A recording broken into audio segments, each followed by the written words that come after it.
Good evening, televiewers. Welcome to another edition of Prime Hour on My Media Prime. This day, we are going to be revisiting the call by Professor Dieudonné Essomba for Cameroon to adopt a confederation form of government if the country actually wants to get out of the current impasse in which it finds itself. We also are going to be looking at the call by Human Rights Watch for sanctions to be meted out on those involved in gross human rights violations in the ongoing crisis rocking the troubled southwest and northwest regions of Cameroon. Good evening and welcome once again. You are going to be receiving discussions from myself, Kumlenat, and our panelists who are in the house, from Gentle, all the way from Boya, who was here yesterday. Because he took the pains to be here, I decided also, with your permission, to have him once again this evening. Good evening and welcome. Thanks very much, Mr. Leonard. Thanks, my fellow panelists. I'm happy again to be here to discuss issues related to our country, Cameroon. I keep saying every day that only Cameroonians can solve their problems. Because we are Cameroonians, we must discuss pertinent issues related to Cameroon and how we can sit together and solve, put an end to the various problems that Cameroon is facing today. I'm happy again to be here. We also are in the company of Dr. Nick Ngwanyam, who is an educationist par excellence. He is a social entrepreneur and a militant of the CPDM party. Good evening and welcome, Doctor. Thank you very much. We were here yesterday, but we happen to be here again today because of the importance of the topic we have to discuss. We're going to talk Confederation, as you said, and you know I am the father of Confederation in Cameroon, and you know, of course, that Confederation is the only solution to the West Cameroon, East Cameroon problem, so it's very important. Okay, we are waiting the arrival of Senior Barrister Ashu Emmanuel, who should be blocked on his way to this studio. This evening, I'm sure he's caught in traffic, but we hope that he's going to be joining us so that we discuss what we have in store for you this evening. But we are getting disturbing information from Mali, one of West African nations, that there is a mutiny that might have succeeded because we have seen videos of Malians jubilating a military takeover of that nation. Dr. Nick Ngwanyam, is this something to be happy about? No, we shouldn't be happy about this because, you know, Africa has been going from one coup d'etat to the other, and we thought that we had kept that kind of thing behind us.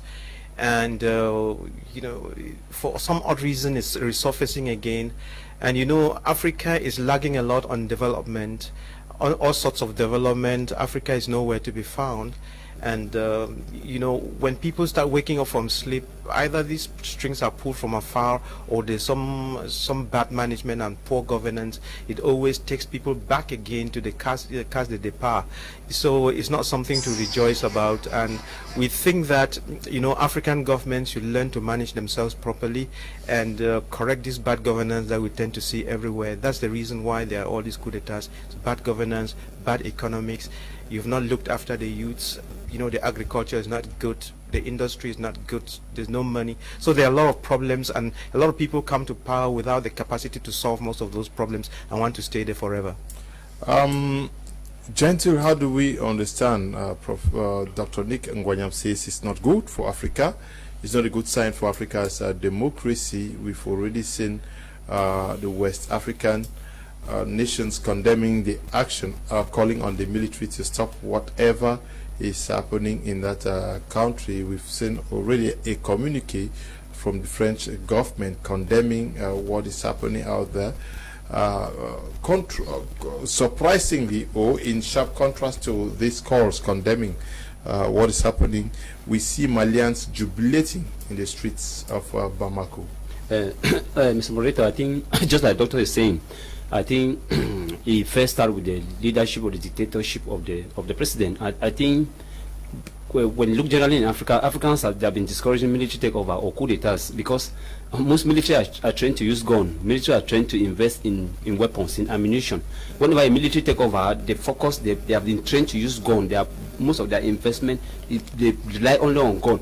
So I think we wish that should happen in Mali is that just like what happened in Sudan some few years back. I think the military takeover in Mali presently now will be there to work for a transitional government, because it is really the African in general have been discouraging coup d'etats, especially military takeovers, because military takeovers are always on most occasions are always worse than the civilian leadership.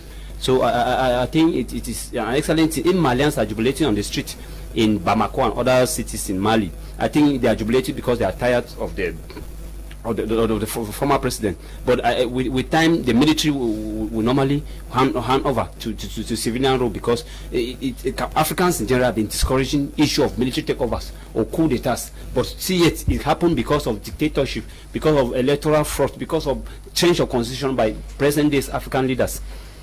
Okay, Dr. Nick Ngwanyam, what is happening in Mali? Should this serve as a warning signal to other Hittite presidents, and to watch out for a possible replication of the Malian experience in some of their countries? You know, with the advent and the advent of social media, there's a lot of TV and communication. It's very free now. There's free flow of information and ideas. So when things happen like this, everybody kind of like checks his backyard, and we just hope that people don't copy, because if people were to copy, Africa will go up in flames. So it's not something to encourage. Okay, let's just get into our topic for tonight. Professor Dieudonné Issoumba, who happens to be a Francophone, makes a case for a confederation as a solace or a way out of the ongoing northwest-southwest region crisis in Cameroon. Is it his place to come up with such a call? Well, he's not the first person to come up with a call. You know that for the past 2 years, you and I, we have been talking about confederation, and we are just very happy to realize that a Francophone who has been very vocal, who is very knowledgeable, is picking up that call and then is giving it some wings. And he's telling everybody, look, confederation is the best solution to our problems, to the problems of not Anglophone problem, because when we say Anglophone problem, sometimes people get confused. Let's call it by its name, the West Cameroon and the East Cameroon problem. There is a West Cameroon and an East Cameroon problem.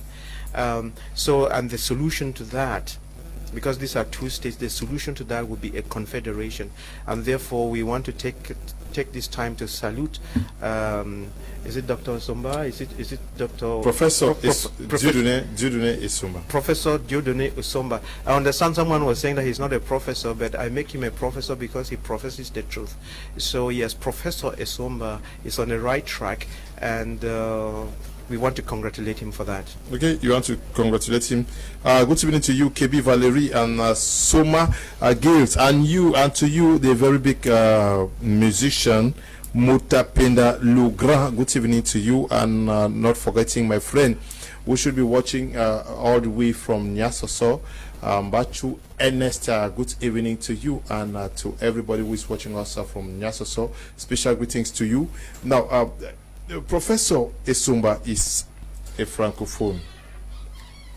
Are you surprised that he is making this case? Because the ongoing crisis has been there for above 4 years today. Are you surprised that this is coming from him? Mr. Leonard, I think I've read, it's not the first time I'm reading from this particular Professor Issoumba. I think there are many write-ups, many articles that follow him related to the Anglophone crisis.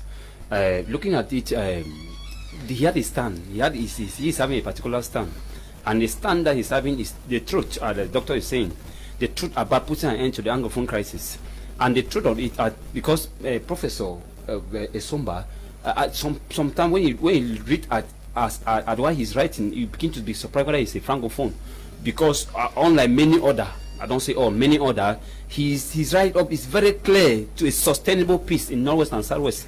And talking about a sustainable peace in Northwest and Southwest, he had made it clear. And when I begin to follow his write-up, he has first of all said that no matter what is going on, no matter what all attempt that be put in place by the government, is far-fetched from putting an end to killing in Northwest and Southwest.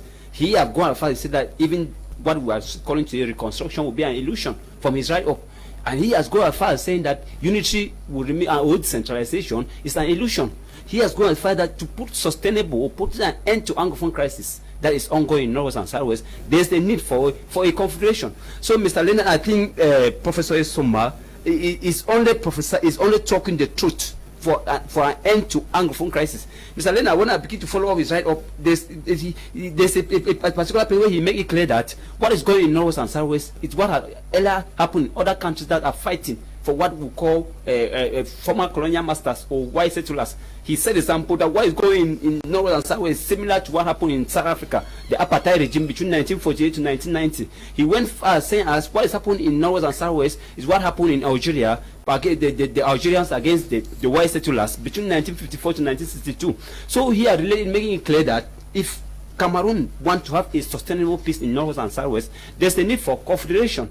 If Cameroon want to have a sustainable peace in Northwest and Southwest, there's the need for Anglophones and Cameroonians as a whole to sit together and look into how they can confederate the Republic of Cameroon for a sustainable peace, for killing, for kidnapping, for extrajudicial killing to come to an end. I think that's an excellent thing, because we want killing to come to an end. Are you surprised that it's coming from him? I surprised Mr. Morito. I earlier said that unlike many other francophones, not all. I'm surprised because this position here is this position that many Anglophones, there are many Anglophones that are in position to write, to bring out a sustainable solution to Anglophone crisis more than him. But they have been silent, as we discussed yesterday about the Anglophone elite of Northwest and Southwest, who have been silent. Some of them who are intellectuals and they know the truth about this, what is going on, but they have been silent. So I think I'm surprised, because what is coming on from this professor is what we are expecting that to come from some intellectuals of Northwest and Southwest. I mean, full-fledged professors, I mean full-fledged doctors who are very silent and they know the truth. But for the fear of what we have been preaching as politics of the stomach, for the fear of their position, they have been silent. And Professor Esoma, who is a francophone, for that matter, as he repeated, is a francophone, and I was surprised. Maybe so I'm surprised because what he is bringing in as the truth that it needs to be looked into is from a francophone man and not an Anglophone. Anglophone elites are silent. Anglophone elites are silent. Apostle Ambe Valentine Goa is here with us. Good evening, and I want to get your first reaction to the outing of Professor Isumba Diodune calling for a confederation as a panacea to the ongoing Anglophone crisis. Yeah, Mr. Joe, thank you for the privilege again, and good evening, Cameroonians. It's always a joy to be here, an opportunity to contribute to deliberate very important and vital issues. Professor Isumba is one of the most level-headed francophones we've come across in recent times, because if you look at it critically, I have said that a rope can only be tensioned when both parties hold firmly at their different ends. The reason why the crisis has prolonged is because none of the parties are willing to let go their own portion of the deal. The government stands for a unitary state, the separatist stands for secession. Nobody has come in between. So for somebody to come up with confederation is a kind of government that is in between unitary and secession. Power is distributed to a certain level because there are different kinds of governments. There's a federation, there's a confederation, there's a unitary, and there's secession. But we have been hearing the song of unity or secession, and nobody has come in between unity and secession, which is either federation or confederation. Like what is practiced in Canada is confederation. And to some extent, you look at it critically, that the French, who are the minority in Canada, are not minority in terms of power shared. They are a minority in terms of number. One of the analyses I've gotten of late is that most minorities in nations are the ones who are even ruling now. You go to Cote d'Ivoire, Alassane Ouattara comes from the minority north. You go to Burundi, Evariste Miasindaye comes from the minority, the Hutu. You go to Ethiopia, Abiy Ahmed comes from the minority, the Oromo clan. It's a time that power is being shifted to people who can offer something substantial rather than being voted because they have the mass. So confederation will give each and everyone's right. Because if you look at like the case of Quebec in Canada, the judiciary, the educational system, and power being shared there is to some extent given to the people of the French community in Quebec, has a certain level of power which gives them some level of autonomy. So the Anglophones, who are the minority in Cameroon, if a confederation is being put into place, it will be difficult for a Francophone to constantly stay in power. And then power will be shared in such a way that the central committee will not be able to well all activities. Because in a confederation, power is being distributed in an even manner. That gives people the opportunity to express and exhibit the power that has been given to them. But in the unitary system we are operating under, and in the name of decentralization, power has been concentrated at a particular place. That's the reason why some poor feel marginalized. For instance, in Cameroon or in a confederation, if we intend to make something like an ID card, I don't need to go to Yaoundé. I need to do a passport, I don't need to go to Yaoundé. That's what the problem is.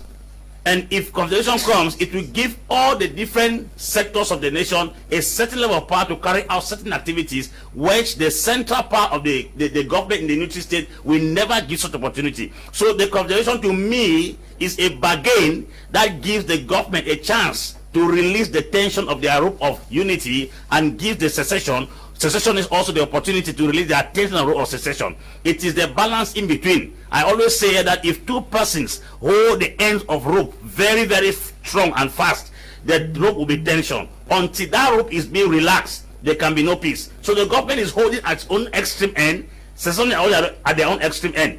There will never be any peace as long as these two people tension their various ends. Okay, Senior Barrister Ashu Emmanuel is with us. Good evening, Senior Barrister, and your first reaction to Professor Isomba's call or proposal as to a possible way out of the current impasse in the southwest and northwest regions. Good evening, Mr. Leo. Good evening, Professor Mbe. Good evening, Dr. Luke Wanyam. Good evening. Good evening, televiewers. We'll all recall that in 1961, the United Nations decided to organize a plebiscite for Southern Cameroons, and Southern Cameroons and Northern Cameroons. And Southern Cameroons voted to obtain independence by joining the Republic of Cameroon. In the intent of the United Nations at that time, it was that two sovereign states were going to come together in a union. And legally speaking, the only legal body that can envelope those two nations is a confederation. So if Professor Isomba comes up today to say, well, the solution is a confederation, I'll just doff my cap to him. I say, well, thank you, sir, for going back, for recognizing the truth, for going back memory lane. And you see, how did we get there? After the plebiscite, the parties were supposed to come together in compliance with Article 5 of Resolution 1608. The first attempt at Fumban failed, second Yaoundé failed, and on the 30th of September 1961, Ahidjo marched his troops into southern Cameroon and annexed the territory. Since then, we have had a camouflage of this annexation as reunification, because if there were to be reunification, there would have been the signing of that union treaty, which was prescribed by Article 5 of 1608. It was never signed. So this was a pure annexation, which has been camouflaged as reunification, and later on developed into a unitary state. We had President Paul Biya in France. All this with the intention was to completely assimilate the Anglophone so that nobody should ever hear of that of Southern Cameroon anymore. But as he confessed, that failed. And you see, this brings to mind one of the sayings of the late Secretary General at the time, the Hamas Jot, who said Southern Cameroon is like a balloon. If you immerse it under the sea, after 200 years, it will still emerge to the surface. You see, so this man's, although he's dead, his prediction has come true, because you cannot kill a nation. You can't kill a nation. And I will thank Professor Sumbo because today he is redeemed. He is redeemed by the family code, which is before the Senate. Article 114 of that code defines Cameroon nationality. To be a Cameroonian, you should be either somebody who originates from the Republic of Cameroon that obtained its independence on the 1st of January 1960, formerly French mandated territory, UN mandated territory, or somebody from Southern Cameroon, which obtained its independence on the 1st of October. It is important here, Mr. Liu, excuse me, it's important here to state because the government has never accepted that Southern Cameroon ever existed. But for President Biya, who said in Buea, that's history will hold it, that Southern Cameroon, Buea was the capital of Southern Cameroon. This government, the members of them who hear in public, always say it's fictive. It does not exist. I thank Mr. Professor Esumba for coming up with this outing. This is good. This shows that we have honest. I don't understand when you say Southern Cameroon. Is Southern Cameroon different from West Cameroon? Southern Cameroon. Yes. Southern. Might be as far as the law is concerned, they might be different, but as far as I'm concerned, it's the same territory and the same people. Thank you, sir. Southern Cameroon is an independent country that obtained independence in 1960 on 1st October. West Cameroon is part of the assimilated territory because in 1961, Southern Cameroon lost all its. You see, they started taking away all the. Are you not the one who just said they got independence by joining? That independence by joining doesn't mean independence by assimilation. But you can join as a sovereign state. I don't understand. You understand? I said the only legal form that can assimilate two independent countries is a confederation. A confederation is a union of two independent states living together. Let Ngwanya come. Then you come here. Yeah. I think it's very important that we come in now and define a couple of concepts so that we know what we're talking about.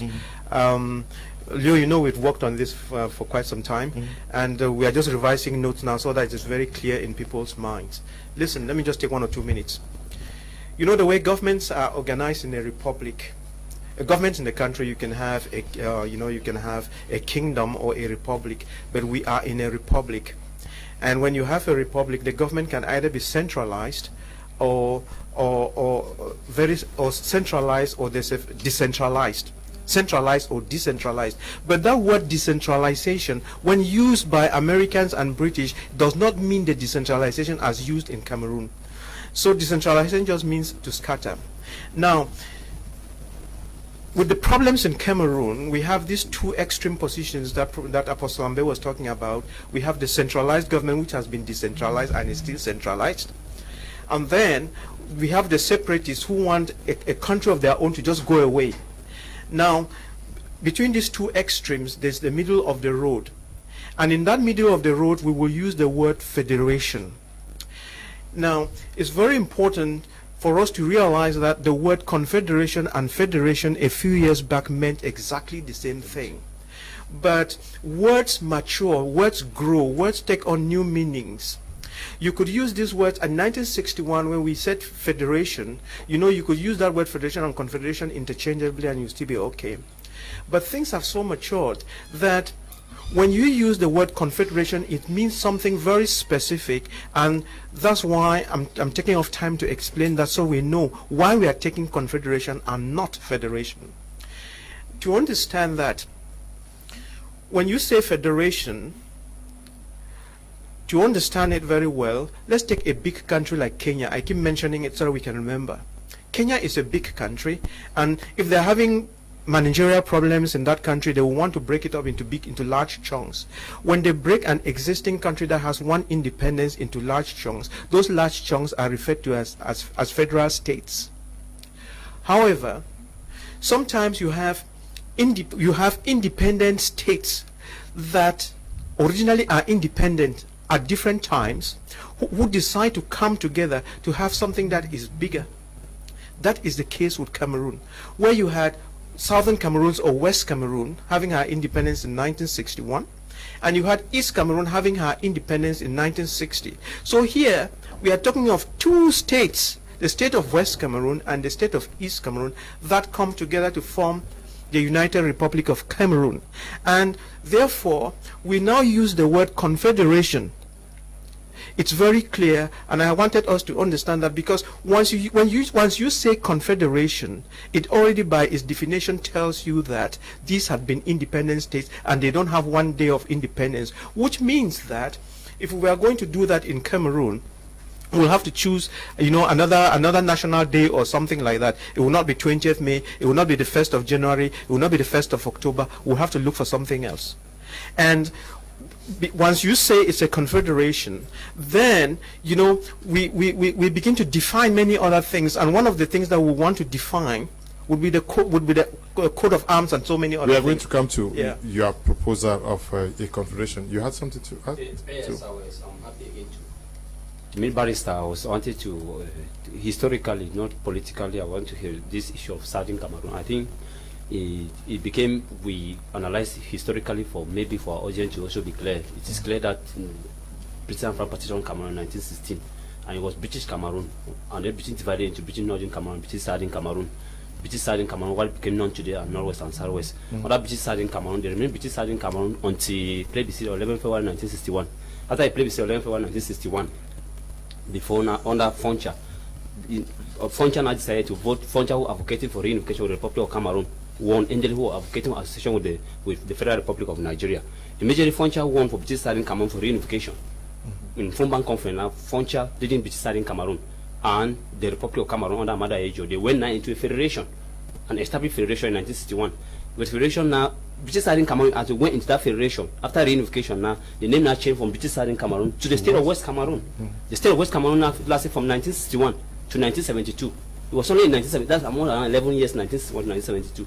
In 1972 now, that's 20th of May 1972, that President Amada Ejo again, through a referendum, decided Cameroon now to be changed from the Federal Republic of Cameroon to the United Republic of Cameroon. And the former British Southern Cameroon to state of West Cameroon now changed to two provinces, Northwest and Southwest. And it remained under United Republic of Cameroon from that 1972 to 1984. I think February 1984, now before His Excellency Mr. Pobia decided now through this thing to change the name now from the United Republic of Cameroon to the then present Republic of Cameroon. I think those are history. I want to analyze historically. So what I will say is that I'm happy that Dr. made clear that confederation is similar to federation, because Barrister, I know you will come in. I'm not bringing a political. I'm bringing historical analysis. No. There's a bit of difference between British Southern Cameroon and West Cameroon. It was for British Southern Cameroon, but immediately when they went for immediately when they established a federal republic in Cameroon, the name British Southern Cameroon changed to the state of West Cameroon from 1961 to 1972. Under a federation, a federal structure. And then I was trying to say that the doctors very much are trying to bring the clarification between federation and confederation, almost similar thing. Yesterday, I made it clear on the platform, Mr. Lowe, I'm a federalist and a two-state federation. That's my own standpoint, and I should not be targeted or should not be an enemy. What I'm trying to say is that it is very clear here. The Aejo advocated. The reason why Aejo changed Cameroon from federal to union in 1972, according to he said that there is a lot of weakness under federation. And I tell people politically that number one political reason why I decided to change Cameroon from federal to unity was because of fear. The fear that West Cameroon will break away or secede. In the 1960s, I learned a lot of lessons from federated country in the world. Congo had independence from Belgium and she was practicing federation. And a part of Congo under a man called Moise Chombe wanted to break away and form a different state, known as Katanga province.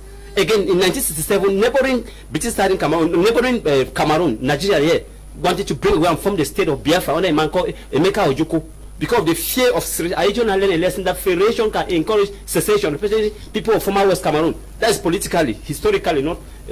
So I don't. But notwithstanding, there were other many economic weaknesses of federation that if that Cameroon should be changed from federal to unitary. Under federation, Cameroon around 4 different assemblies.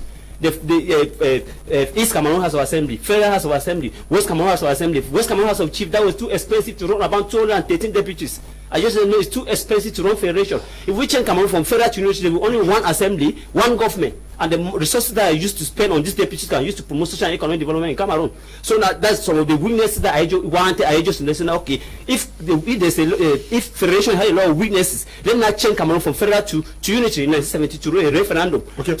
So I was just trying to bring just historical. Okay. Yes. I think I'm not missing with politics. I'm just trying. It's just a historical. It is also important for our televiewers to understand important when we talk of West Cameroon, Southern Cameroons, and how we move on to very, very important. And we are grateful you came to also help educate our televiewers. But I want us to go back just to 1 minute. Discourse. Just 1 minute. Okay. Just before you pass the microphone to Apostle, I just want to say something because our listeners are out there. You said something which was the perspective or what Ahidjo told the people, which is not the truth. Are you getting what I'm saying? Because those were the reasons advanced. They were the reasons advanced. They were the reasons advanced. They were facts, and you know facts are not truth. Like we said, it was the perspective that they had. The truth about it is that somebody wanted to do something that was giving you a reason why you should do it, but it does not. It's not true. Why? Because today we have you know, yes, we had one parliament, and then we created a senate, creating all these bilingualism things and so on. You know, we have ended up multiplying those things. We have 60 ministers plus associates and so on. So he was doing that so that we should eliminate waste. But you see, we have grown a lot of those things, and there has been a lot of waste and bad governance and many other things. We have lots of commissions. Lots of commissions that are not useful. So actually, the reason for doing it was not economic or anything, it was just the assimilation agenda. Okay, I want us to go back to the caption to what Professor Esumba is making this call to Cameroonians. He described it as horror in the southwest and northwest region. A clear depiction of what is happening out there? Of course, John Esumba shouldn't be a child to have said that what is taking place in the northwest and the southwest is a horror. It's more of a horror movie. If they were to record the atrocities taking place in those regions and play them tomorrow for the generations that are coming up, they will have to weep. And those images are nothing to write them about.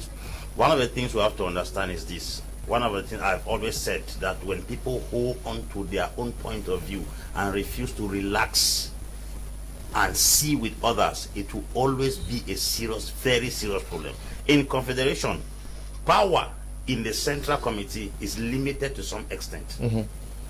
It's limited to some extent. If you go the dictionary definition for Confederation, you will discover that the powers given to the Central Bureau is limited to some extent. And talking of the fact that Confederation is expensive or Federation is expensive is a mess, because why? Nigeria is a federated state and it has 36 states. We had just 2 states. And if you look at the GDP of Cameroon, about 40% comes from the southwest and northwest. That means southwest and northwest could run their activities. They could pay all their deputies. They could pay all their parliamentarians. They did not need money from any East Cameroon to take up their responsibility. Now you want to tell me that 8 provinces in Cameroon could not take up the deputies here? Doesn't make any sense. So when we hear all this kind of drama being put together, it was like President Pobia said in France, it was just meant to assimilate people. But unfortunately, they could not go, because why? We have complete 2 different cultural backgrounds, educational backgrounds, judicial system, and as a matter of fact, we have 2 different colonial masters and 2 different orientations. It is very difficult for warm water and cold water to cope in the same place. It's difficult. So I think what we have to understand is this atrocities taking place in the north and the southwest is because why? Arrogance is in the middle. Pride. So much pride to the extent that nobody is willing to surrender their own part of the bargain. Everybody is clinging and holding fast to what they have said. It's obvious that if 2 people come in a relationship, if peace has to reign, somebody has to sacrifice. Nobody is willing to sacrifice. The government does not want to sacrifice its pride. The separate don't want to also sacrifice a part of their pride. Somebody has to let go something for the something. civilians are paying the price. It's the commandment that suffers. It's them, because the girl who was slaughtered in Morocco is neither an armed, neither a military.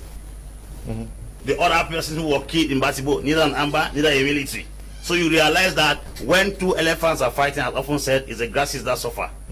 Now, what we are saying is this: the Confederation is the bait that can be used in between these secessionists as well as the government holding on the unitary system, which it's impossible for the government to hold on to the unitary system and succeed. The secessionists, it's difficult for them to hold on to it also and succeed. The government says that it cannot come on the table with the idea of secession. So they say they cannot come on the table with the idea of unity. So what is that panacea that can come in between secession and unity and give the people even an opportunity? It's like you are asking for 100, I give you 50, because Confederation is what gives the government 70 and give the secessionist 70. they have been able to sacrifice 30% of their bargain. So I think that this confederation suggested by Professor Esumba is a very creative idea. Let us start from there first and see how things can evolve, because it's obvious that we cannot solve every problem. The challenge is this: we are struggling to solve a problem for almost 38 years in 2 hours. Okay, Professor Tirune Esumba also think that there have been a very big rift between elected officials and the people, causing this divide and justifying why some people really think that they want to represent themselves. Do you think that the politicians like yourself, you have been in politics for a very long time, Professor, Senior Barrister, are you people also part of the cause of what we are today going through? Yes, I think, but before I answer their question, I think I have to clear the air a bit, because there are certain concepts that really need clarification. You see, okay, your topic touches constitutional law. Okay. And we should not allow the public to get mixed feelings.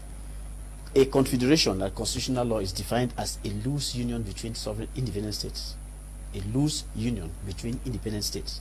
This is very different from a federation, because you see, in a confederation, the states have their sovereignty, their independent states.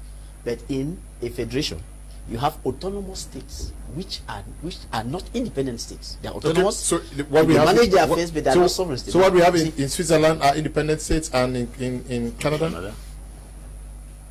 Is Canada a confederation? Have you looked at it carefully? I see it's a confederation. I don't think so.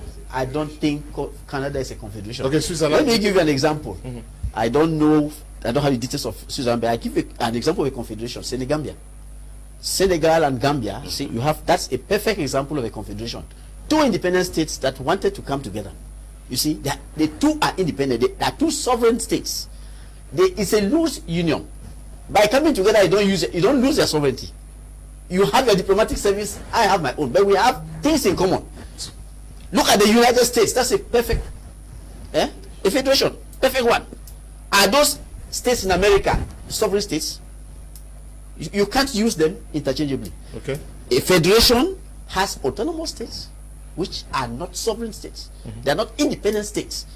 They all answer to the federal state. But in a confederation, you have two or more independent states that are living together in a loose union. Like he was saying, you see, the rules are very laxed. The rules are laxed. One person will not stand and give you orders. No, the rules are lax. In fact, in a confederation, you can have your army. I can still decide to have my own. There is nothing that stops me from having my army and you having your own. So I'll come back now to your question. Well, before that again, he said something about the advent of federation at West Cameroon. Look, please let us be very honest. The 1961 Federal Constitution was the unilateral act of President Ahmadou Ahidjo. Foncha signed nothing. Again, this is a constitutional law concept. A constitution is an instrument. It's a legal instrument, which is referred to as a grand norm, the biggest norm of the land. It's an act that should emanate from a parliament.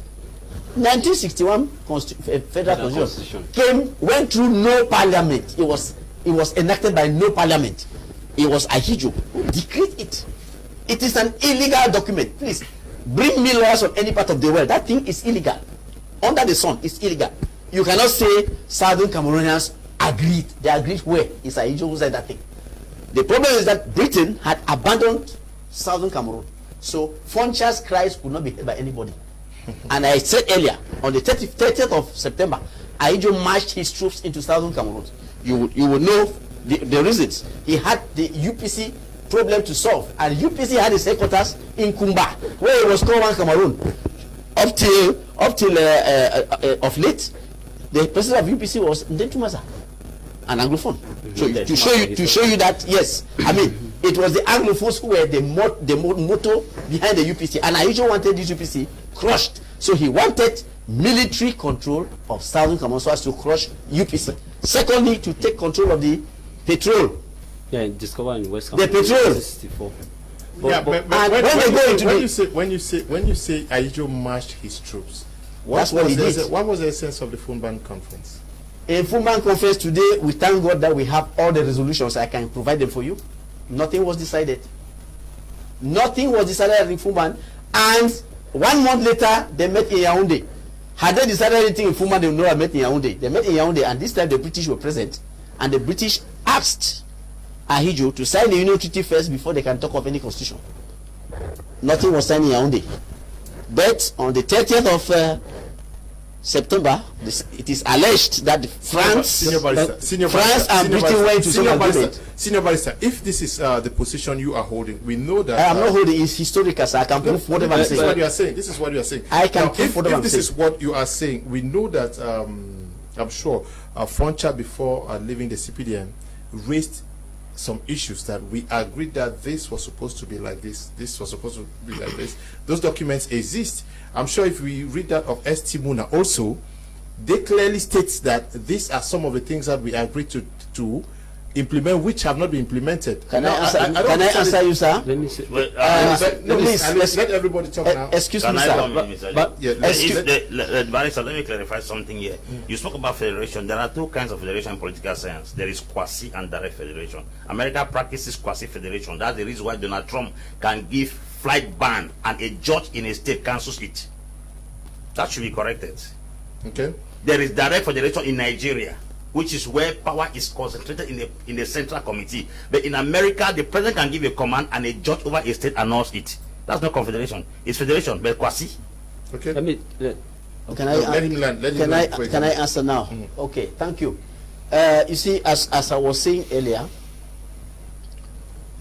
what you are saying cannot go because. I'm asking a question. I'm not saying I'm not part of the panel now, Senior Vice. I'm asking that before resigning, the letter of Foncha is there. We are talking history. What I'm saying, the letter of Estimuna is there. I am saying what you are saying cannot hold water. Okay. Because today we have declassified documents from Britain. I happen to have come in contact with these documents because of my membership of the coalition of dialogue and negotiations. We have declassified documents from Britain which show clearly the trends. We talk of trends. It was not decisions. Trends in the negotiations. The state that was to be created was to be called the Federal United Republic of Cameroon. Not what we had. It was the Federal United Republic of Cameroon. Why Britain abandoned it, we still don't know. So you are saying Estimuna and they signed nothing. They signed nothing. If we're not talking about signing. No, you cannot say they decided now. You cannot say they agreed. When you say we agree, please look. If you say we agree in a contract, in an IO. Yes, they never agreed on anything. But Barrister, I think I'm happy to be among people to learn. We debate today. I'm happy. There are many constitutions that are bringing us. Barrister alone, I'm learning today, and I'm happy. But I keep saying that take note that before the informal conference, British Southern Cameroon delegation on the 26th of June 1961 held a meeting in the Bamenda, what became known as the Bamenda proposed constitutional conference, only within British Southern Cameroon, chaired by anchored by Foncha himself and other representatives of British Southern Cameroon, although Ndele were absent. And from the Bamenda conference, they were ready from Fomban with the proposals from the Bamenda on how they want the Federal Republic of Cameroon to look like. Although what they took from Fomban and from Bamenda and went into Fomban, most of them were neglected. But I want to come clear for the issue of the Fomban Federal Constitution. I know your point is that they will not sign. But I think our viewers to know that at the Fomban Constitutional Conference that run from Monday, the 17th of July, to Friday, 21st July. That's they spent 5 days in Fomban, Mr. Barrister. I think at the end of the Fomban Conference for the 5 days, there was a federal constitution of 60 articles. If you want, I know they drafted the 60 article federal constitution, and let me learn, Mr. Barrister, you will learn. I'm talking. I'm not police. I'm talking historically. Or maybe I'm reading wrong history in Cameroon. The 60 article. I think on the 20th of May 1972, when Ayejo changed Cameroon from federal to unitary, most Anglophones who cried that by introducing referendum in 1972, he went against Article 47 of the federal constitution. Let me learn about this. What I'm saying now is, so I don't know, mean that Foncha and the other British Southern Cameroon delegation for 11 years under federation, we just been silent. We are not refusing. There was Bamenda conference, Fumban conference, the Yaoundé tripartite. During the Yaoundé tripartite, I don't know whether they did not. Yaoundé tripartite was August. I think the 2nd of August to the 5th in Yaoundé after they left Fumban in July. So I don't know whether I'm not saying that Foncha and other sign the federal constitution. You are very clear. Foncha adopted what was known as the federal United Republic constitution. But my problem now is historically they agreed for a federation, and Southern Cameroon was changed to state of West Cameroon for 11 years, 1961 to 1972. But made that Foncha and the other delegation were just silent for nothing, that they are not signing anything, and then I will manipulate. I don't know why it is, but historically, not politically. There was the federal constitution of 60 articles, and it ran from 1961 to 1972. Yes, for 11 years. Yes, yes. Yes. I wanted to say something because I would have answered him before. You have a question for me, or because I'm lost now? No, don't take me to history. I just not history. My question is, please, Senior Barrister, we are gravitating on the same position. Can we move the discussions forward? Dr. Nick, because we are talking on Professor Isumba's proposal. He says if nothing is done now, we may not be able to repair the damage. And he's saying that federation was supposed to have been introduced before now already. Yes, that major national dialogue, that's what it was supposed to do. But we kind of like failed to do the right thing, and that's why we are having the problems till today. But again, when we listen and remember what His Excellency President Paul Biya was telling Mr. Mo Ibrahim in France, we realized that that declaration was coming months after the major national dialogue. If he had if they had had that meeting before the major national dialogue, the outcomes of the major national dialogue would have solved the West Cameroon, East Cameroon problem that we have today. But when we went to that major national dialogue, though we were given the impression that we were solving a problem, but the taproot of assimilation was still there. So it doesn't matter what you were saying, you were tethered to one place. And therefore we played around and had the major national dialogue which did not address the problem. And that's why we are still having issues today. It is hoped then, therefore, that in a new dialogue, a better dialogue with a new dispensation, we have seen the difficulties that we go into when we don't face truth and when we don't do things the way they are supposed to be done. So another dialogue is going to come which will be more sincere, which will look at the issues straight in the face and solve this confederation, and there will be peace. How would confederation salvage the situation as it is now? How can it? Yes. You see, just like Apostle Ambe was... Also understanding that he says that confederation is completely... Loose union between two. Yes. Yeah, it's a loose union, but it's a loose union, but it doesn't mean it's taboo. It doesn't mean that it's not supposed to exist because it's a loose union. And if Ahija was afraid of cessation, okay, those are his fears. He has a right, it's a democratic right to be fearful. But listen, actually, what creates cessation is bad governance and mismanagement. If you think that you are going to have a problem, what makes your wife jump out of your house, or what makes your children rebel against you, is your bad management of the house. But if you manage your house with love, where people feel that they belong, and where people can say things, and then they are listened to, why would you want to go somewhere else? So it's an issue. Let's not be transferring the problem to somewhere else. It's an issue of human behavior. If you want to have peace in your house, if you want things to go well, do the right things. Once you do the right things, when you live on the principles of truth, of love, of merit, of respect, when you do these four things, and then you make sure your economy is good, you make sure that your youths have something to eat, you make sure your industry is working well, you make sure that your own children are doing their development and you are not taking their money and giving to foreigners and then keeping your country poor. It's about sound management, sound leadership. Everything is good. Why would someone want to break up? And confederation from today onwards is the answer. Okay. Now, he raised a very important issue. Do you also think it's bad governance that if everything were done right in the interest of the general public in Cameroon, nobody would want to move away? Because as we speak, Nigeria is a federation. There are still persons who want to secede from within that federation. Of course, Nigeria is a federation, and therefore want to secede because you don't kill an ideology. A Juku who came up with the ideology of Biafra state is dead, but the ideology is not dead. It's the approach we use to solve ideology. Guns don't solve ideology. Okay. If you shoot every person, the people will die, but the ideology and the spirit of the ideology does not die. What solves ideology is knowledge. That's the reason why the world is ruled by dead men. Marxism is a system of government. The man is dead, is still existing. Communism is a system of government. The man is dead, is still existing. Democracy is a system of government because why? It's an ideology. So we take the wisdom and knowledge to solve ideologies. I said something recently. I said every time you hear guns start smoking in every nation, it's only a clear indication that minds have failed. When minds fail, guns will handle what minds were supposed to have handled. So if we are talking about Nigeria being a federated state, you will discover that the battle in Nigeria now more is because of an ideology that somebody brought. But with respect to the other states of Nigeria, the battle is within the governance of those states. When a man does not manage a state very well, like recently the governor of Imo State, Emeka Ihedioha, he was appointed governor within the 9 months. He was kicked out. Now it's Uzodimma who took power. Why? Because probably his management and his way of managing things was very, very poor. So it goes back, even if a system is a unitary state, if governance is working or the system is working very well, there will be no need for secession. There is a possibility for Cameroon to still be united and work well, because it's not the only united country in the world. France is united. Germany is united, even though they are federations, but they are united.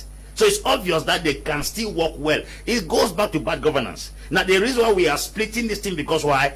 It's going to give power to so many people. When power is centralized in the hand of an individual who cannot manage it, it brings a lot of problems. So breaking it through confederation will give chance for each and everyone to manage their responsibilities. And now, therefore, if you fail in your area, it will be that they gave you the opportunity to manage your own things and you could not manage it. Rather than giving your power to someone else to manage it, then you hold him for your failure. That's what confederation does. It only gives you an opportunity. Okay, I have 100,000. If I manage 100,000 and we are hungry, all of you point fingers at me. I give everyone 25,000. By the time you fail with all 25,000, you will not have anybody to blame anymore. So confederation gives power to people to manage their resources in such a way that you will not see any reason to blame someone else for your failure. Why? Because we have once tried to give power in the hands of an individual to manage it. The person is not competent and does not give us what we are looking for. So definitely, let's break down power and give everyone to manage his or her own power, and then see what comes out of it as a result. Tomorrow, if you are failing, it will be that you are the one who failed. You cannot go to Imo State and hold the government. Government cannot hold Imo State, because Imo State manage the responsibility, Kaduna State manage the responsibility, Kano State and Abuja, the rest. So if each and everyone is given a chance to manage their own, if they fail, then it should be on their head. But now in this centralized system of government, everybody is pointing to Yaoundé, because why? They feel like everything is in the hand of Yaoundé, and Yaoundé is not managing it very well in such a way that everybody benefits in the house. There comes a time in a man's house whereby he does no longer manage circumstances. He distributes his wealth in the hands of his children. If you fail, you will know who your father or the prodigal son. The father came at a certain time and they parted their wealth into two. When the young man failed, he came back in remorse and repentance, because the father was not responsible for his failure. So we want that level of independence like the prodigal son. Give us our own share of the property. Let us go and fail with it. When we fail, we will not hold you responsible anymore. So break down power and give us the chance to run our own activities. Okay, please, greetings, Mr. Liu, and to all the panelists in the studio, and thanks for the good work you are doing. The government of Cameroon is really serious in solving the problem. Let her endorse a Sumba's Confederation. Okay. Thank you very much. This is Baja, writing from Bahrain. Good evening to you, Baja. This one says, good evening to all in the studio. I think this crisis is persisting and will continue to persist because the regime doesn't want to change the agenda. Okay. When you write, please tell us who is writing and where you're writing from. And this other one reads, Mr. Liu, greetings, your panelists. The historical, economic, and political fact for the elimination of the federal system was the discovery of minerals in West Cameroon in 1968. Hans Tambe writing. Good evening to you, Hans. Hello, Mr. Liu, panelists. Why is it that the crisis that suffers are only Anglophones, meanwhile they also Francophones in these two regions? but none has been killed. I am shocked. I'm writing from Germany. Good evening to you.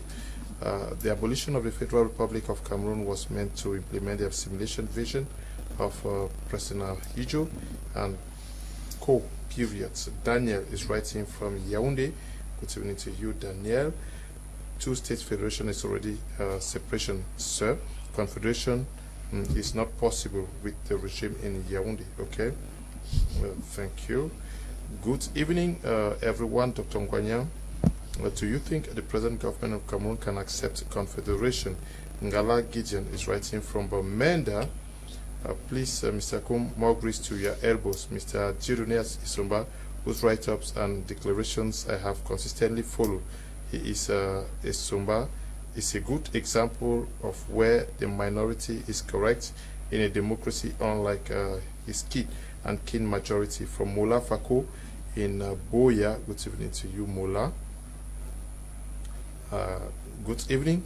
Mr. Leo Zurne Isumba is a very objective Cameroonian. Unfortunately, the Yaoundé regime sees him as an opposition to the system and would not hearken to his clarion call. This man is making. Okay. Agbonjang, political historian writing from Boya. Now, senior barrister, what would be the best form of a workable confederation for Cameroon? A confederation for Cameroon is just two states. It's just two states, Southern Cameroon and the Republic of Cameroon. It's no other form. I mean, each of the states will now organize its internal governance. So, and then we can have common institutions if you want. It's something to negotiate. You don't have any. Yeah, but you are the national president of the Reforms Party, which means that there should be maybe a blueprint or an alternative that you are presenting to the government. We have done so already. I think the grand national, the major national dialogue. I told these people that we should put everything on the table. I specifically asked the Prime Minister to put this issue of secession on the table, so that we should discuss it. Because when you say secession, there is one thing, there is one body, and then somebody is trying to pull out of it. In actual fact, you cannot talk of secession because what was supposed to be done to create the union was never done. So I was saying that Southern Cameroon already has independence. We have many people in the bushes who say they are fighting for independence. We already have independence. You have independence. And I quoted Article 114 of the recent Family Code. That's Cameroon decision. Are you making nonsense of the plebiscite? Oh no. The plebiscite was the decision of the Southern Cameroonian people as to their future. Are you going to go to Nigeria, or you are going to have independence by joining the Republic of Cameroon? Yeah, that was plebiscite. The decision was taken already now? Sir, after the plebiscite, it was necessary to clean up the paperwork at the UN. Okay. The trusteeship agreement between England and the UN had to be brought to an end, and that is why Article 4 of Resolution 1608 said, after the plebiscite, that trusteeship agreement will be brought to an end in the following manner, and that is why they prescribed the Union Treaty that was to be supervised by England. Precisely, it said the administering authority, the government of Southern Cameroon and the Republic of Cameroon should come together as a matter of urgency to agree as to how the agreed policies of the parties are going to be implemented. Is that what the Reforms Party is proposing to the Cameroonian people? No, sir. I said we should go back and sign that Union Treaty that has not been signed. That's what the Reforms Party is saying? Yes, we are saying we should sign that Union Treaty because that is where all the problems of Cameroon stem from. Had that treaty been signed, the modus vivendi would not be vague today. Today there is a problem of the modus vivendi. CPDM government has imposed unitary state. That was never agreed. They have imposed it. You see how they tell you that we don't even want to listen to any person talking about federation. Is that how you govern the country? Don't talk about federation. No, sir. Our means of living together is a matter of the people deciding, not one person. All of us should sit and decide, and that can be decided in the signing of the Union Treaty, which will spell out the terms on which Senior barrister, is the manifesto of the Reforms Party, is it based on a federal form of government? The Reform Party manifesto was produced in 1997. There was no conflict at that time. 1997, there was no conflict, and that manifesto was based on decentralization. You did not foresee that no, sir. This will happen. Yeah. Please, you could not. You can't say you have to foresee a restoration program that is going to come years after. We came up with a local government, which can still be. You see, I said later. Okay. I said earlier that after the two countries come together, each one can now organize its governance. The local government that the Reform Party has proposed can be implemented in each of the Confederation states. Dr. Dick, what's funny? Eh? It's just an issue of physics. Barrister is wearing a green shirt and the computer is doing its own thing. Yes, yes. Barrister, I'm happy I learned many things that we learned. I think we're on the platform here to learn. Mr. Morita, when you want to read the write-up of Professor Esomba, you see, he insisted that the issue of secession in West Cameroon or in former British side in Cameroon is 40 years ago. 40 years ago. You want to calculate 40 years, you begin to go as far as 1970 to 2020. That is almost 40 years ago. And by looking at that, you begin to see that, honestly, there's a need for, I keep repeating that there's a need. Because when you want to look at the definition of confederation as a loose union between two independent states, it can, only by that definition, because it will seem very impossible at the present moment. I keep saying that let's put into consideration that there were a lot of weaknesses. Forget about any other self-interest or agenda behind the changing of federation to unitary. And today, what we are saying today, let's say that yes, the federation, the two-state federation, had a lot of weaknesses. As some people, I'm trying to advocate, Doc. I'm trying to advocate for a federation. The reason why we can go back to federation, to two-state federation, based on what Professor Esomba said, that the issue of secession in Cameroon, in West Cameroon, started 40 years ago. Yes, that's what I'm saying. That I'm trying to say that, Doctor. If we are saying that he had let's put in that we can look into the weakness and adjust it back. There's nothing that we cannot walk into it.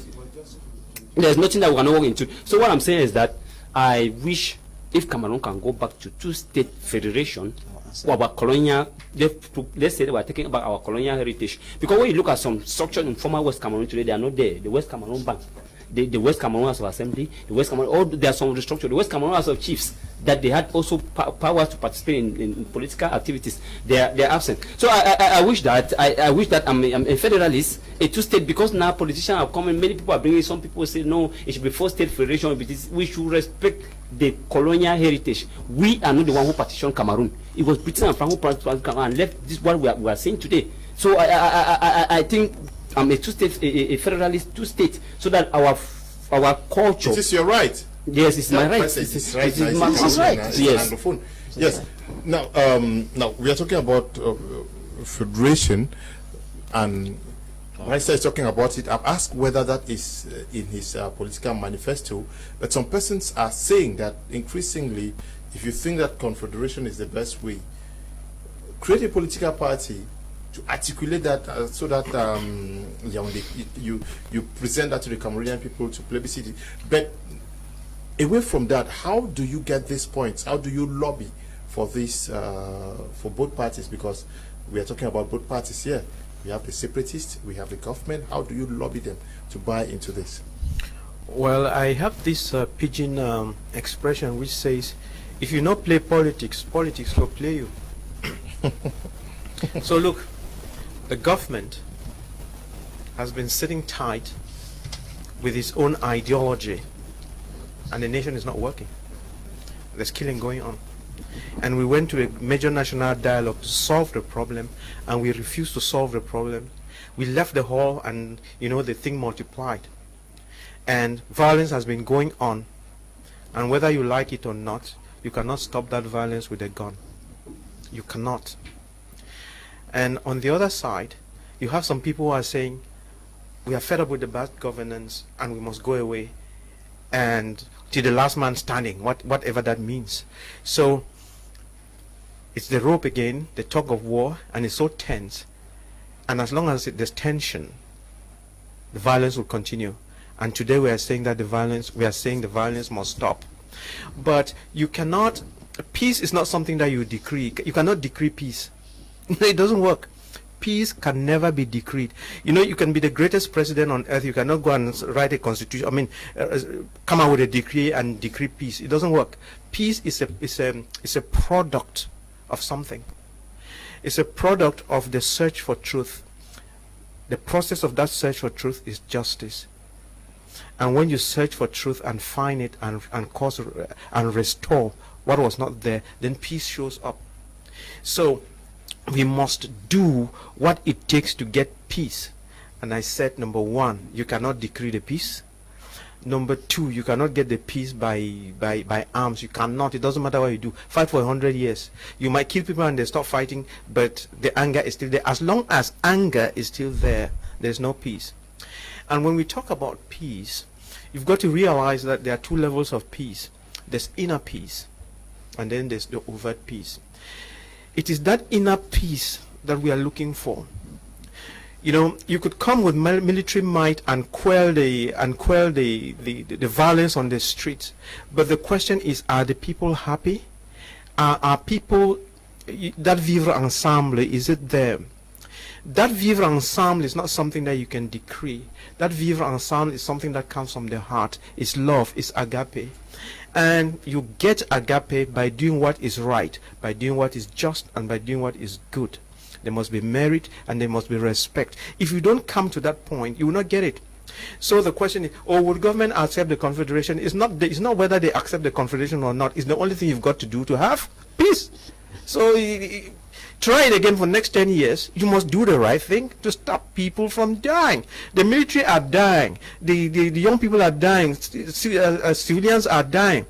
And I'm telling you, if it was those ministers in Yaoundé and the generals and their children fighting this war would have stopped a long time ago. Because by the time you kill 1, 2, 3 generals, they will say, no, we are not fighting again. But as long as, and then these other people too in America, asking the children of the poor people to go and fight. If we were those people in America engineering the war and the people sitting in Yaoundé not having a listening ear, if they were the ones fighting, this war would have stopped a long time ago because they would know what is pain. Good evening, I think we should give Confederation a chance and let a peace reign. Divine is writing from Kumba. Good evening to you, Divine. Good evening, Mr. Leo. I'm really enjoying your program and the contributions given by the team in the studio. Please keep it up. Jesus, Jerry from Qatar, from Kwata Roba in Mutengene. Good evening to you. Good evening, Mr. Leo. Please stop calling, please. Stop calls.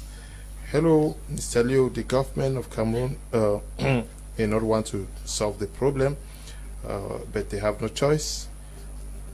Mutale Ferdinand is writing from... Stop calling, please. When you call, I can't take any message. Mutale Ferdinand is writing from Yaoundé. I can't read the message when the calls keep coming. Good evening to you, Mr. Liu, and your panelists. The configuration proposed to me can work in solving the crisis, but the fact remains that irrespective of the form of governance, even the federation and configuration we are talking is not properly managed by individuals of high moral integrity. We still come back to these same problems. I am Sonny, writing from Boya.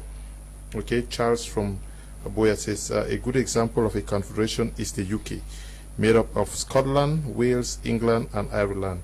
In a confederation, you hold to your flag, an anthem, and possibly your police, and together the confederation has one army, diplomatic mission, and common policies like monetary.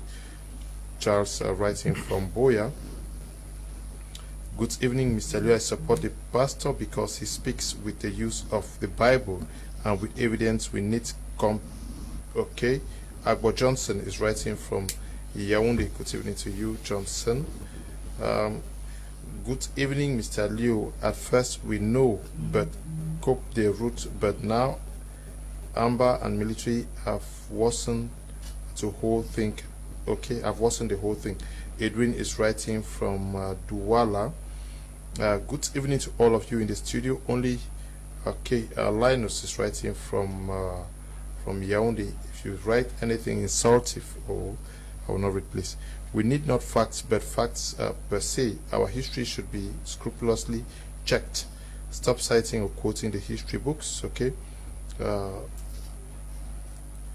Atabot Ari, legal anthropologist, resident in Boya. Apostle Ambe. These are all wishes from Professor Isoba. He has been, I'm sure he should be called the Apostle of Confederation in Cameroon.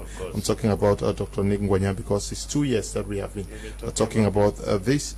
But how do we get this thing work? And why do you think that Confederation is better than Federation? Confederation is better than Federation. Okay, let us start by talking how we get it possible to go. Inherent in any man is a capacity of a leader. That's why at a certain level, a child will want to eat alone. A child will want to eat alone. Everybody has that capacity of independence. So to me, Confederation is good because it gives a certain level of independence to every individual to manage their resources. Like I said earlier, if you look like the case of America, they have a quasi-federation, which is something similar to Confederation, where power is not concentrated on a particular spot. That's the reason why Confederation is very, very good. How do we accomplish, or how do we get this thing done? It's as simple as ABC. The first thing we have to do is to educate the people the importance of Confederation. Because when people are enlightened on something, it's easier for them to buy the idea. It is a far-fetched idea as far as the Holy Crisis is concerned. We've been insisting on unity and insisting on secession. Nobody has taken time to explain the importance and the advantages of Confederation, except Dr. Niwa has been singing that song alone for almost 2 years now. If many voices come up to support the idea of Confederation and we begin to explain the importance of it, I think it will soften both ends, both from the government and the separatists. That's the first thing. Educates the people. Number two, I have said here that it is very difficult to kill an ideology with gun. You don't fight ideologies with gun. You may kill everybody, but the idea still remains. So let us come to a place whereby we can use knowledge to kill the idea of unity and kill the idea of secession, so that all of us can fall in the middle of Confederation. Because many people here in the word Confederation, they don't actually understand the benefit it has for the state. So I think we have to carry out a crusade to sensitize both the government and the secessionists to understand the essence and the importance of Confederation. It's going to solve a lot of problems. We're going to live together as a people, but everyone has his rights. In a family, there's a certain level you will grow. You will no longer stay under your father's control. You will be independent but still connected to the roots. That's what we call Confederation. You have your own house, you run a family, but you have to still pay homage to your father. Or probably he will invite you for end of year meeting. You will go there, not because you are dependent on him, but because you are connected to him. So Confederation connect us, but allow us independent. Okay. Greetings, dear all. Special greetings to my father, Dr. Nick. More grace to your elbows. Far John is writing from Banyu. He says, following your program, great program, thank you very much. Glad to know that you watch us from Banyu. The neglection of the Anglophone starting during the Fumban conference, where most of their resolutions of the Bamenda all-party conference ignored. More to that, a meeting that lasted for 5 days only saw 90 minutes of discussions between the two camps. Dennis Kabwin is writing from Yaoundé. Let's give real dialogue a chance and not the issue of confederation. Okay. Good evening, Mr. Kum. I'm Timbias Roland, watching live from Douala. Thanks for inviting great and wonderful panelists. I just want to say that those advocating for confederation should really clarify the people on that on their stand. Okay. Now we see many more persons are really not. Good evening to all. Yaoundé regime must accept, okay, that the English-speaking Cameroonians are no longer naive. Okay. Mondi is writing from Limbe. Good evening to you, Mondi. Good evening, sir. Finally. Good evening. France can't accept Cameroon even for 10-state federation because it will dysfunction the CEMAC region. So no at the end of the separation may carry the day. James is writing from Tico. Okay, now is this also, because many persons really would want to understand better, is this a call for some political parties to also take up either the Federation or Confederation call to educate the people on how it functions and possibly the benefits? Yes, Mr. Leo, I think I have to clarify this situation, because he came up with something very powerful. He said he was putting a case for federation. So to answer your question, let me revisit the answers. Yeah, let me revisit the answers. In the federation, we have to understand that there are two types of states: the federated state and the federal state. Now, the federated state has autonomy, but the federal state has bigger powers. Now, you want to ask yourself whether in Cameroon it is possible to go back to federation. I will tell you, I'll give you the answer. It is a vehement no. You cannot, and I'll give you the reasons. It is because of federation that southern Cameroons lost all its properties. I will start citing. Marketing board, because Yaoundé had the powers to enter the federated state and do what they wanted. The second was there as Inspector General. Yaoundé came into southern Cameroon and virtually looted the place. Marketing board was transferred to Douala.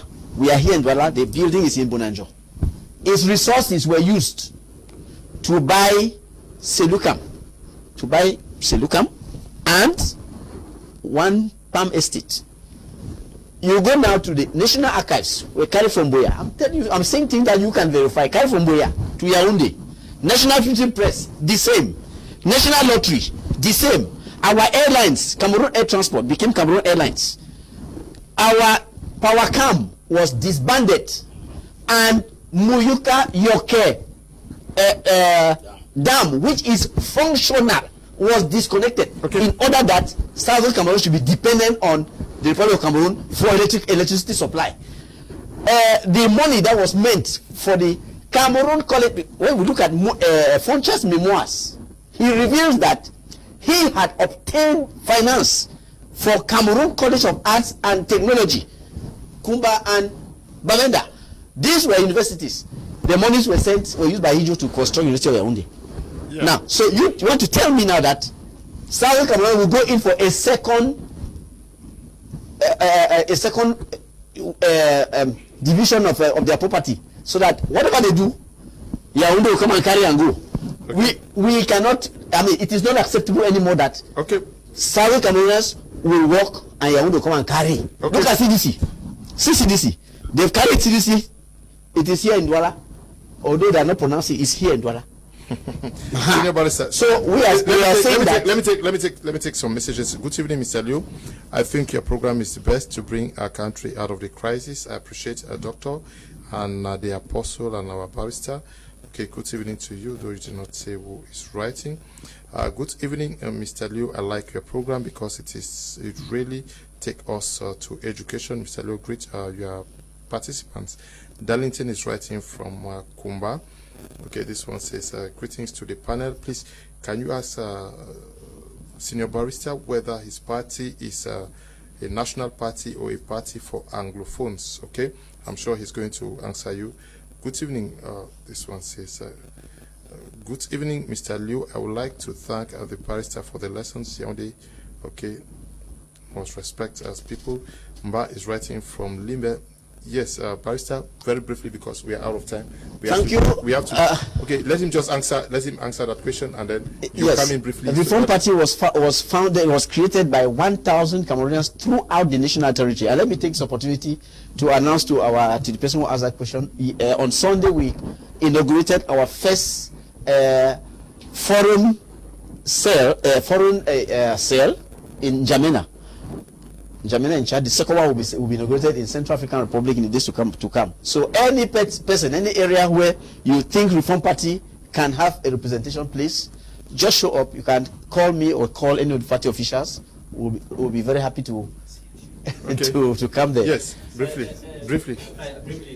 Mr. Morito, I think, Barrister, I think within the federation there's also what we call loose federation and centralized federation. British That's side, Kwasina. yes, That's British side Kwasina Cameroon Center. wanted to form a loose federation. But at the end of the day, establish Nothing it. was Let me mounted, land. please. Let Nothing was me mounted in land, Fumban. Stop barrister. You this say, disinforming people. No, I'm not. Nothing was mounted in Fumban. Look, I have the resolutions. If you want, I can give No, you. I'm not. Nothing was mounted in Fumban. Let me land. We should not. Yeah, let me land. At the This is also democracy now. barrister, allow me to talk now. Let you talk now. I think what I'm saying is here is very clear that the only thing in Fumban is that at the end of the Fumban conference, President adopted what became known as a presidential system of government. That's more power was vested on the President of the Republic. And I think Fumban conference was in July. July, September, October. In October, just 2 or 3 months after the Fumban conference, due to presidential power that was under President Amadu Ayejo. 2 months after October, on the 20th of October 1961, due to presidential power Ayejo had, he had to sign a decree and dissolve the Federal Republic of Cameroon by dividing Cameroon into 6 territorial administration handed by controlled by federal inspectors. Okay. We're here about you made a point. Please. Let's move to our last topic for tonight. Greetings to the noble crew. The program is really a food for thought. I would like to share the idea of the pastor. It's the apostle, please. It is true that guns only represent failed minds. When an individual dies with anger, his spirit is not at rest. Okay. Peter Che is writing from Douala. Good evening to you. This is Anya from Boya. Please allow Mr. Kum allow senior. Okay. Okay. I have to moderate. We cannot talk eternally.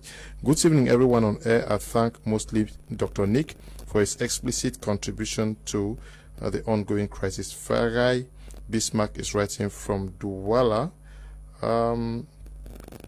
As far as I'm concerned, the regime is not ready and will never be ready to give in to any other form of government. Okay. We are going to take a short break. You have something to add? Yes, just before we move away from this topic of Yes, confederation. just give specifics. Yes, on specifics. how your proposed confederation. Good. works. How should a confederation work in Cameroon? Don't forget about whether it would be accepted or not. That's not the issue. How is it supposed to be? Now we are going to have a state of West Cameroon and a state of East Cameroon, confederal states, and then Yaoundé is going to be the main capital, okay, of the nation. But we will build a new capital at Ebebda on the river Sananga for East Cameroon, and Boya will be the capital of West Cameroon.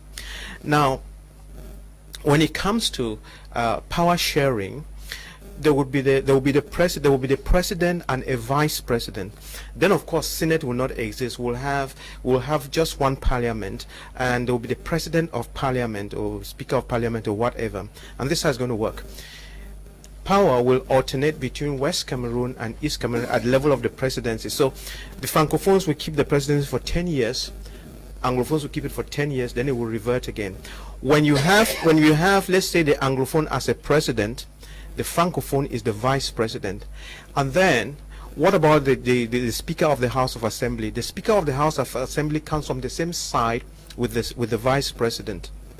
Now the budget won't go into the details, but the budget will be very clear. Everybody contributes to the budget, and that budget again is shared out back to the people, and some of the money is kept for running those common programs, which are like foreign affairs and the army. And then we will have the code of arms. What is the code of arms? What is the contribution of West Cameroon to the army? What is the contribution of East Cameroon to the army? And under the Confederation, French will not be the only language used in the army. We could say, for instance, that the Francophones will have 60% of the army, and Anglophones will make 40% of that army. And then, you know, there could be, if we all agree and move out of this France CFA, and we have the ECO and we are agreed on it, fine. But if the CFA were to stay, I would have said West Cameroon would have our own currency, and these two currencies will be used interchangeably. Then to have enough money in the country, we close down Senate because it's no use. We close down Commission of Bilingualism because it's no use. We close down Social and Economic Council or whatever because it's no use. For my 60 years, I don't know what they've been doing. Then we also remodel ENAM, because ENAM as it is now will not fit in the Confederation. Okay. So we have to remodel it. Okay, we have to take a short break. Where we come back, we talk very briefly on our last topic for tonight.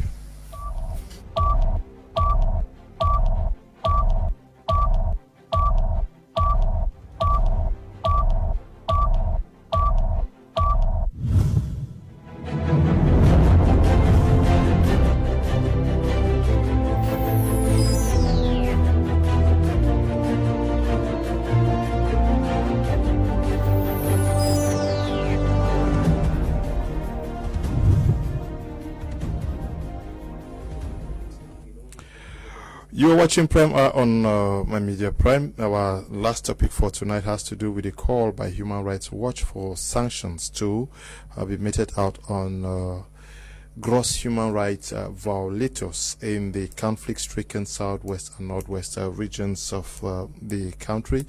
We've seen very, very disturbing videos coming out from these two regions. We've seen houses burnt. We've seen persons who are very badly handled by both cases. I'll start with you, Gentle. We go this way. Human Rights Watch, are they the right persons to call for sanctions on those who are violating human rights in the conduct of the war in the northwest and southwest regions?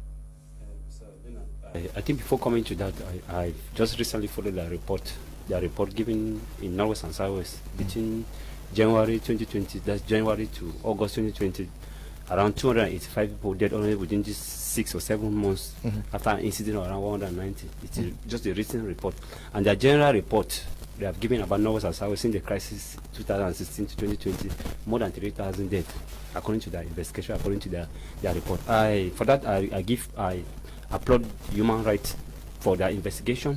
And when it comes to issue of sanction, I keep asking myself, the other day on the platform I was telling people, when it comes to issue of this crisis and non-governmental organization, international communities coming in to sanction or to put an end to it, it becomes a problem. It becomes another topic for debate, because we have seen cases.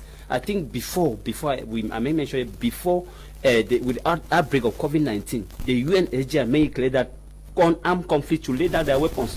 But weapons gone, they are still shooting going north and southwest. What is happening? So coming back to it should be sanctioned, how to sanction, I can't be in a position to say that because they had a process. They always have a process to follow. Sometimes they might be talking about sanction now. It comes after 10 years, after 15 years, or at the end. So I keep saying that things like this crisis within Cameroonians can, if they are in their clear conscience with truth and justice, they can put an end to this crisis, solve the problem, and even sanction those who are involved. Okay. But unfortunately, we are talking about non-governmental Human Rights Watch. I'm not refusing that they are in a position they can sanction, but my problem is their process. The procedure involved. How long will it take for the sanction to come? Okay. Now, making this call, Apostle Ambe, is one thing, but getting the sanctions implemented is another, like Gentle is raising. How do we even identify those to be sanctioned? That's the biggest million question I wanted to ask, that who are we going to sanction? And who is sanctioning who? That's the problem, because the international communities have not played any role in solving the crisis, so they have no role to sanction. They are not specialists in sanctioning. They should be specialists in solving crisis, and then they can sanction. If a father sponsors you, he has the right to sanction you. The international body has not sponsored anything in the crisis in the name of peace, so who are they coming to sanction? Who have they helped that they want to sanction? They have called parties severally to respect human rights.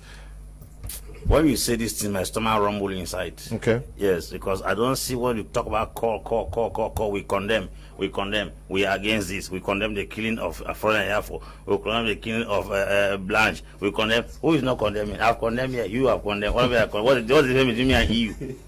As I'm sitting here, what's the difference between me and EU? Is it not condemning?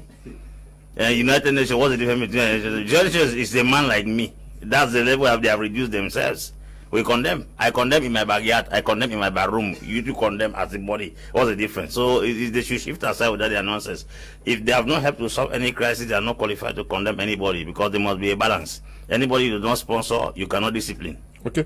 Now, how do we sanction defaulters of what is happening? Are we saying that nobody is going to pay for the atrocities committed in the southwest and northwest regions? I have to say that I'm very happy that Human Rights Watch has come up with this statement, because so I think last month some Cameroonians seized the ICC of a complaint, and the prosecutor's office said, well, Cameroon is not a signatory to the ICC convention, so they cannot go ahead. And many people thought that the crimes that are being committed would not be accounted for. So I'm very happy to see this, because let us remind ourselves that crimes against humanity, because when human rights is talking there about bringing those people to book, let us understand that they are talking about prosecuting people who have committed crimes against humanity and war crimes. That's what you should understand. That's what they are saying. They say these people should be prosecuted. And let me tell you, if a country has not signed the treaty, has not ratified the treaty, Cameroon signed but has not ratified, the Security Council can order prosecution, order the ICC prosecutor to go ahead. And as we are talking, I think there are complaints before the Security Council already. So when these people are talking, those people who are committing those atrocities should be very careful, because their days are certainly numbered. Because when Human Rights Watch comes like that and calls for prosecution, then it is the Security Council that is likely to answer by giving the go-ahead to the prosecutors to start looking into those files. So I think it's a very good thing. It is a step in the right direction to bring these atrocities to an end. Because if people who are killing, no matter their side, who are killing in the field, know that they will soon be called to book. Because as you are doing those things, you are being seen by satellite. Don't think that because nobody is seeing you, you can go. Sir, they are snapping you from up there. So the day the prosecution starts, don't be surprised when they show you images of all what you did. So I think that it is a very good thing that Human Rights Watch has come up. All we need is some more support of their endeavor before the Security Council, so that, well, the UN Secretary General came out and said, it is time for UN to oversee negotiations. That means even the UN is concerned. And that concern is enough to kick off prosecution of war criminals in this country.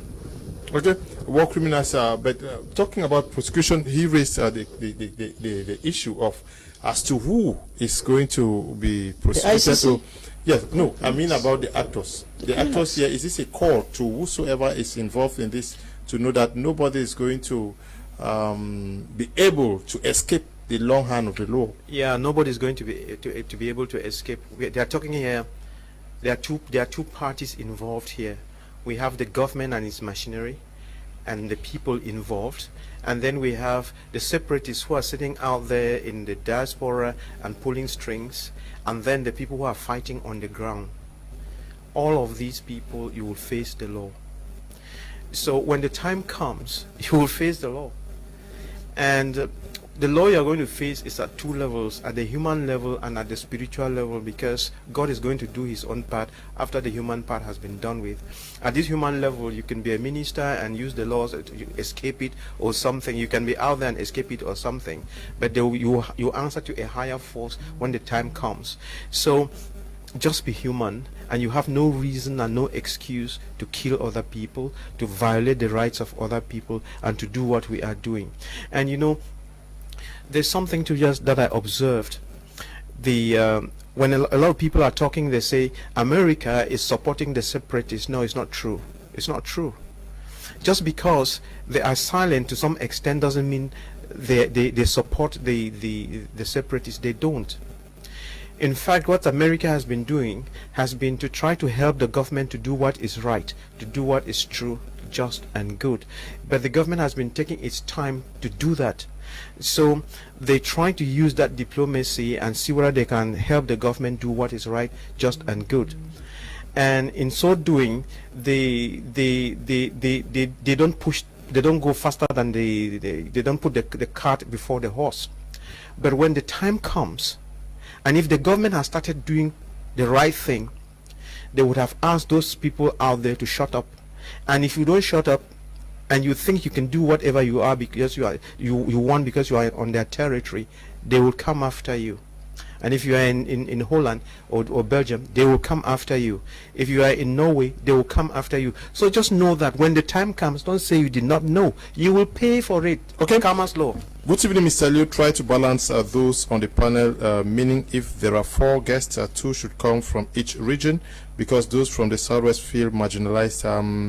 I've had panels here where I have Dr. Aku from the Southwest and Senior Barrister Ashu, but I've always said that, please, we really are a television that is open. If you think that you can participate in educating Cameroonians, wherever you are from, please, That's the number. Just call me and indicate your willingness. We are struggling to get persons. There are people who also write to complain about the absence of women on this platform. We call them every day. Others who say that, oh, we don't call the CPDM. The CPDM is represented. The Central Committee knows that they're supposed to be sending people here every day. They are aware. The CRM of Professor Maurice Kamto is aware. The SDF is aware. So we are with anybody.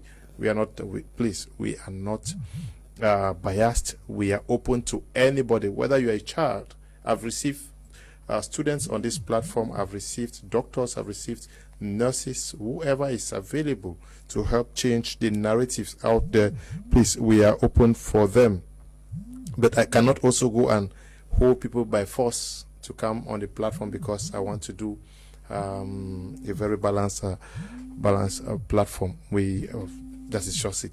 So if you think that you can participate, feel free to indicate. You who is complaining, just call me after the program and tell me that you want to participate. I'll call you and give you the platform to express yourself. And I want to just help you to say that if you are coming on the platform, be aware that when you come here, don't insult people. Try to deal with the issues. Don't trade insults. Don't call names negatively and so on.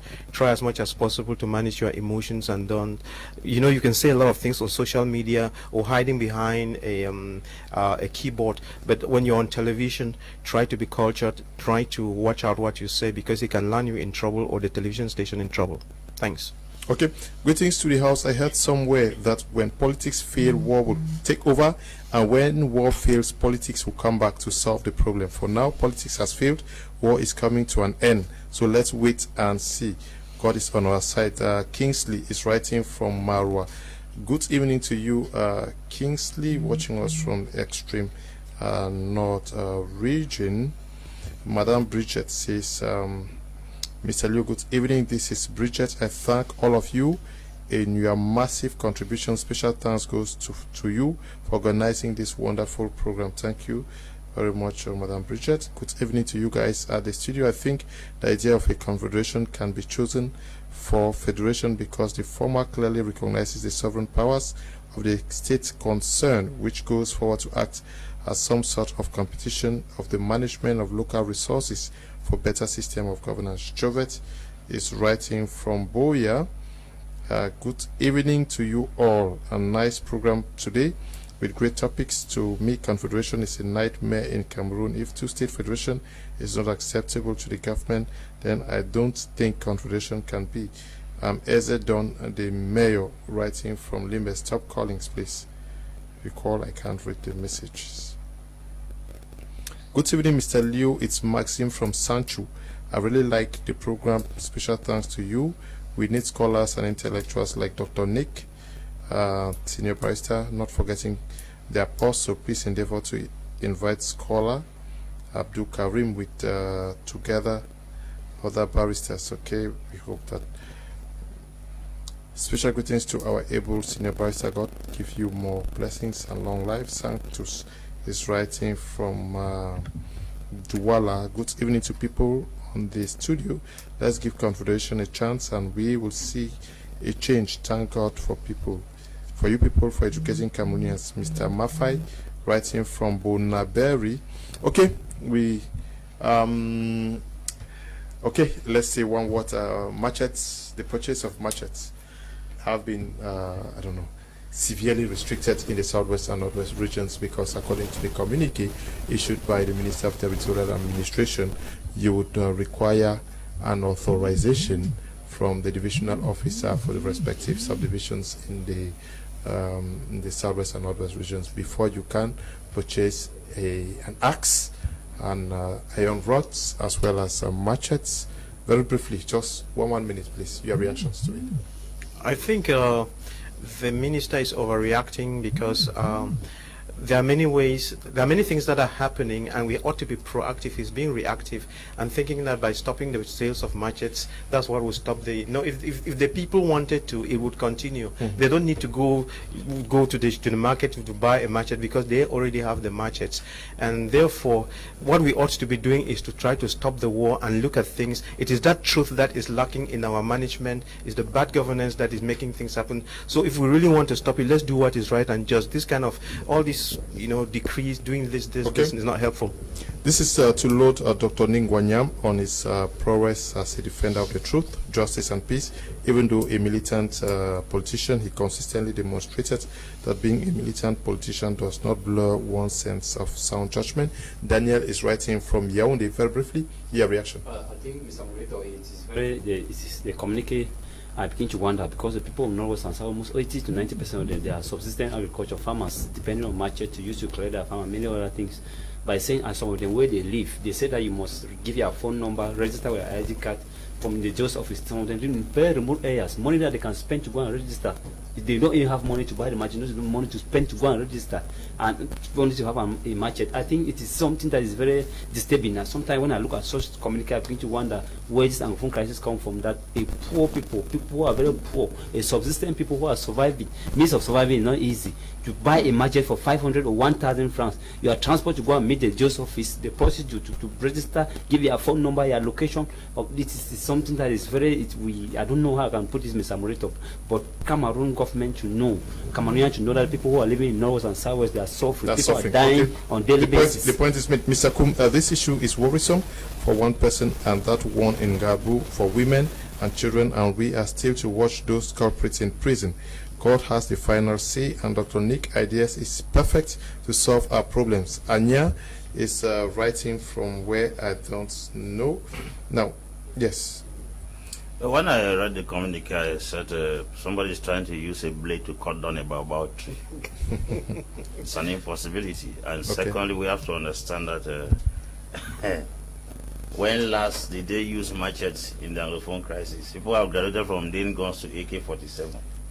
How does stopping the purchase of machetes stop the crisis? So it's a waste of energy. Okay, but it is the command or a directive that has come from the ministry and must be respected. How does it help to solve the problem? If you don't respect it, I'm sure you find yourself at variance. Yes. I think that minister has no work to do.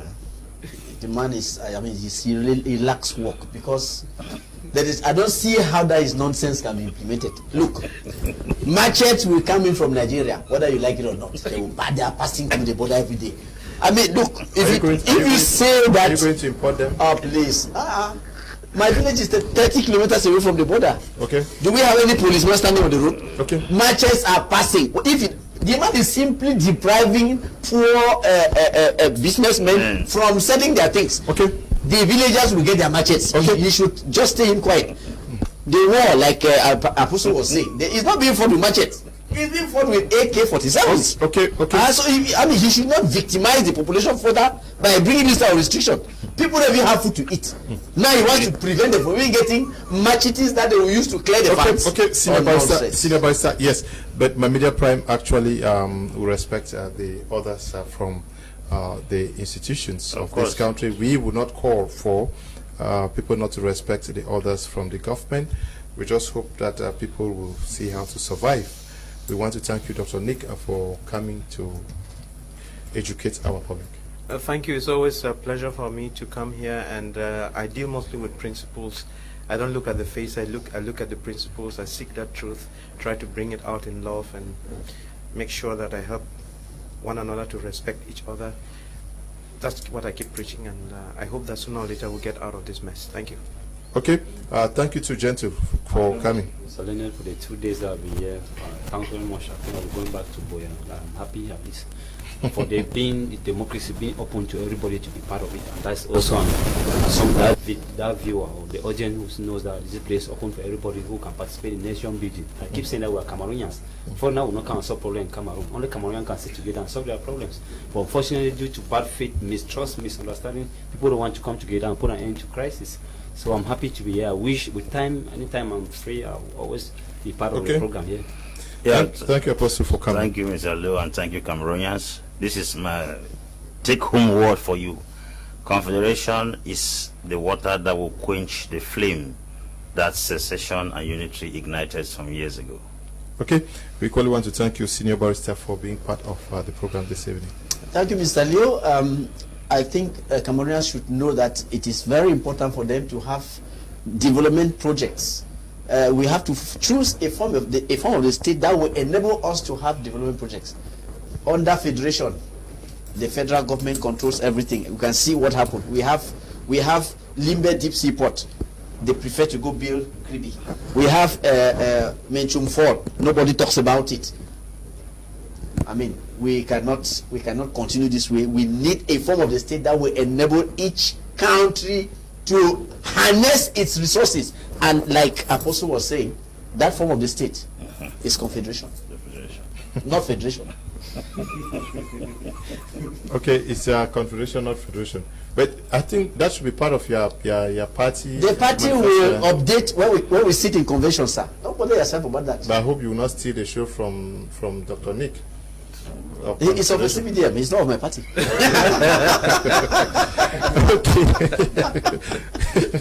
Okay, I want to thank you all who took time off to follow the program, and especially to the guys behind the cameras, and Eli, who is producing the program, and to everybody at the broadcasting. We say we are very grateful.